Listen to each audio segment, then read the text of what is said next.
Bonjour à tous, bienvenue dans une nouvelle capsule de Paléo Québec. Guillaume et Vincent pour vous servir. Le sujet de la capsule d'aujourd'hui, le concept sociologique des 5 personnes. En quoi est-ce que ça consiste, les 5 personnes, Guillaume? Ouais, c'est un concept qui revient très souvent, soit en affaires ou en marketing ou dans d'autres domaines où les gens veulent plus aller vers la performance. Euh, c'est un concept qui dit que tu vas être la moyenne des 5 personnes avec qui tu passes le plus de temps. OK. Okay? Donc, si tu passes ton temps avec 5 personnes qui sont toujours assises, qui font rien de leur journée, qui veulent pas bouger puis qui mangent la scrap, ben, tu vas être influencé par ces personnes-là. Ça va devenir ton point de référence, puis toi, tu vas avoir l'impression que c'est ça qui est normal dans la vie de tous les jours. Okay? Puis à l'inverse, c'est avec des gens qui sont toujours motivés, qui ont plein de projets dans la vie, qui mangent bien puis qui bougent. Ben, ce que ça fait, c'est que toi, tu as l'impression que c'est normal. C'est beaucoup plus facile après d'être actif, d'être positif et de bouger beaucoup.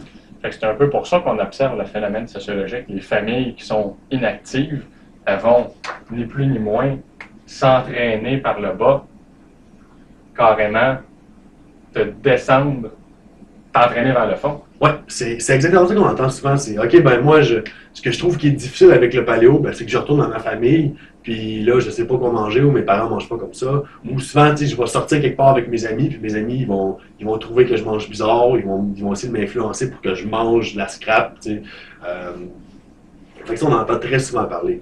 Euh, il y a des points.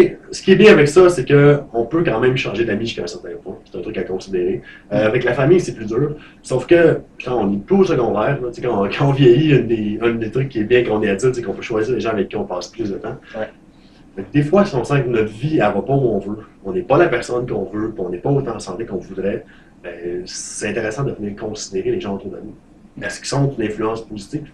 Est-ce que c'est des gens qui m'influencent toujours négativement à chaque fois que je fais des efforts? Est-ce qu'ils essaient de couler mes efforts? Est-ce qu'ils essaient de couler ma motivation? Ou est-ce que c'est des gens qui vont me supporter quand je vais essayer de changer et m'améliorer? Puis rappelez-vous que ça marche de l'autre bord aussi. Hein. Si vous êtes quelqu'un qui est très extériorisé, qui est très motivé, qui est très. Peut-être que, au contraire, ces personnes-là, vous allez les tirer vers le haut puis créer un cercle vicieux positif. Ouais. Plus ni moins. C'est le concept en général. Est-ce que les gens autour de vous, surtout ceux dans votre entourage proche, est-ce qu'ils vous aident et est-ce qu'ils aident votre vie? Sinon, ben, peut-être qu'il faut faire un changement. Eh bien, on va vous souhaiter bonne chance, puis on va espérer que vous ayez déjà 5 personnes fiables sur qui compter. Vous en avez déjà 2. Alors, Guillaume et Vincent, pour Paléo Québec, on se voit dans une prochaine capsule.